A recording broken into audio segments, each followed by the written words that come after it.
नमस्कार बंधुरा सबाई केमन आছেন। तो आमी तो भालोई आছি। आजके डिमेर झोल रान्ना करब, बेशी किछु रान्ना करब ना, खूब साधारणभाবে रान्ना करब। आजके मने चाइछिलो ना रान्ना करते, किन्तु तारपरও पेटे भात तो दिते होबे এই আর কি। तो भात मानुष भात खाওয়ার জন্যই কিন্তু সব ধরনের পরিশ্রম করে। যে কোনো কাজই মানুষ মনে করেন যে চুরি বলেন, ডাকাতি বলেন, এই বড় বিচার থেকে শুরু করে জীবনের সব কিছুই করতে হলে একমাত্র এই পেটের জন্য দায়ী মানুষ কিন্তু সব কিছু করে। কিন্তু এছাড়া কিন্তু মানুষ কখনো কষ্ট করতো না। তো যাই হোক, কী বলবো আর, ডিমের ঝোলটা আমি পেঁয়াজ রসুন ছাড়াই রান্না করব। আর আমি তো বলি যে পেঁয়াজ রসুন ছাড়াই আমি রান্না করি এই আর কি। জিরা বাটা, কাঁচামরিচ বাটা এই দিয়েই আর সাথে যদি শুকনো মরিচ অল্প একটু দিলাম, না দিলে না দিলাম।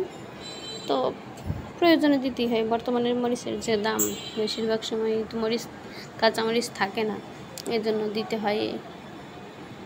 তো ডিমের ঝোল খেতে কার কেমন লাগে? পেঁয়াজ রসুন দিয়ে এক স্বাদ, আর পেঁয়াজ রসুন ছাড়া কিন্তু অন্য স্বাদ এই আর কি। তো মশলাগুলো ভালো করে কষিয়ে নিয়েছে। এবার আমি ডিমটাও দিয়ে আলু আর ডিম আগে থেকেই সিদ্ধ করে ভেজে নিয়েছি।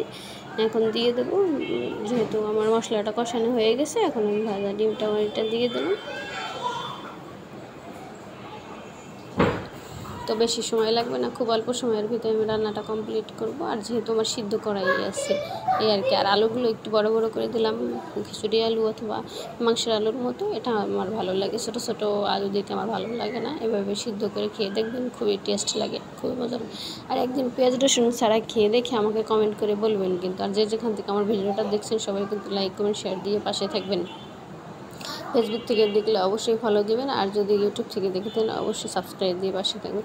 তার একটু গরম মশলা দিব। আমার রান্না প্রায় শেষের পথে, ঝোলটাও অনেক কমে এসেছে। আর আমি আলুটা একটু গলিয়ে দিলাম যাতে ঝোলটা আর একটু গাঢ় হয়। তো সব মিলিয়ে মোটামুটি খারাপ হয়নি, ভালোই হয়েছিল। একটু ঝাল কম দিয়েছি, এই জন্য আমার হাজব্যান্ড খুব ভালো খেয়েছে। এই ঝাল ছাড়া মনে করেন যে একরকম স্বাদ, ঝালের একরকম স্বাদ এই আর কি। তো তরকারিটা আমার হয়েই এসেছে। ডিমের ঝোলটা কিন্তু বেশ ভালোই লেগেছিলো, অল্প তেলে অল্প ঝালে অল্প মশলায়। ডিম কার কার খেতে ভালো লাগে? আমার মোটামুটি খারাপ লাগে না, ভালোই লাগে। তো আগে কখনো মুরগির ডিম খেতাম না, আগে হাঁসের ডিমই বেশি খাওয়া হতো। কারণ আমার মা খুব প্রচুর পরিমাণে হাঁস পালতো, এখনও পালে। হাঁসের ডিমটাই বেশি খাওয়া হয়। মুরগির ডিম খেলে মনে হয় কি ডিমই খাই না, আর হাঁসের ডিম একটাই খেলে মনে হয় কি অনেক ডিম খেয়েছি এরকম। তো সবাই ভালো থাকবেন, ধন্যবাদ সবাইকে।